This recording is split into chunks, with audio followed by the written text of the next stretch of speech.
Everyone loves to have life like that of Norma Jean because she's a celebrity in New York and loved by everybody. But they didn't know that she doesn't love herself until this happened. With that said, let us start the story. The story starts with a younger girl, Norma Jean, and her mother, Gladys. Gladys, on her daughter's 7th-year birthday, she frames a picture of a man whom she claims to be Norma Jean's father and gives it to her as a surprise. Norma Jean had never seen her dad since she was born, and this photo makes her happy. That very night, a fire breaks out in Hollywood Hills. Gladys drives Norma Jean to the hills, claiming that her father lives there, but police officer stops her after noticing her to be drunk. Gladys, who is mentally unstable, tries to down Norma Jean after asking her father, but leaves her, and Norma Jean runs for escape to a nearby house for help.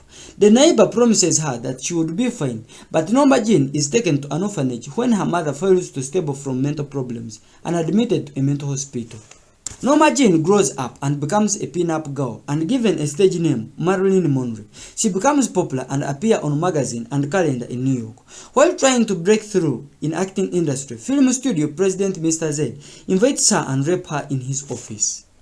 Norma Jean first acting Don't Bother to Knock, but it goes poorly. This breaks her down in tears. She impresses the casting director to give her a part.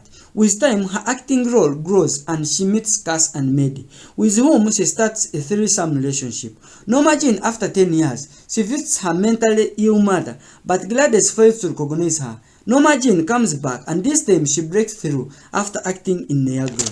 But after, Norma Jean is spotted with Cassie and Maid in public while pregnant, and her agent advises her to limit her appearance with them in public, which upsets her because she feels that her role of acting is disturbing her. Norma Jean's pregnancy turns into an unhappy one when she starts to fear that a child might inherit Gladys' mental issues, which is in bloodline, and decide to abort. After abortion, she breaks up with Cassie and Eddie.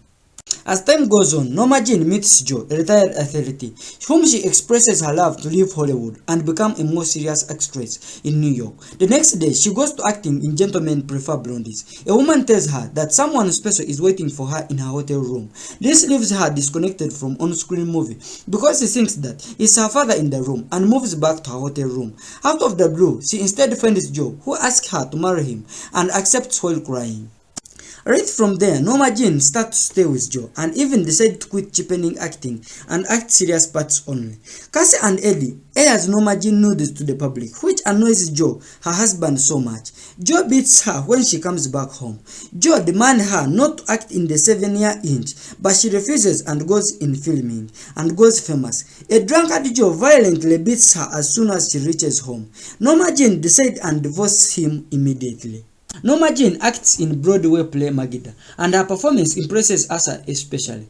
Arthur approaches her and gets a talk with her. With time, they get married and move to Maine and live a happy life. Norma Jean becomes pregnant to Arthur after a few months later with him. As she moves on showers of lake, she falls and damages an unborn baby who aborts, and soon she comes back in acting. Norma Jean, like her mother, starts to become uncontrollable and mentally perturbed. She starts to feel unsettled and start to fear everyone. In conclusion, she begins pills. With time, she becomes so dependent on alcohol and drugs. One day while on stage, she remembers her baby and goes absent. She gets a minor accident while driving back home. On reaching home, Norma Jean receives a phone call, calling her to go back, but she denies, saying she's tired of impassionate and demeaning herself. But after thinking about it, she accepts to move to the venue, where she finds the crowd waiting for her. After the performance, she boards an aeroplane to New York, while taking pills and drugs. Secret Service agents pick her and take her to the hotel room to meet President. Norma Jean is raped by President in the hotel and then taken away. Norma Jean starts to wonder the life she's living in before going back to Los Angeles. The next morning, Norma Jean receives a phone call from Eddie, claiming Cassie's death, and tells her that he left something for her. After receiving it through mail, she finds a toy which she used to play with at a young age, and a letter informing her that the letter she has been receiving from so-called dad has been sent by Cassie himself, a thing that upset her so much. Norma Jean overdoses herself and dies on bed. That's all for today. Please subscribe to my channel and click on the bell icon. Like and comment on this video. Thanks.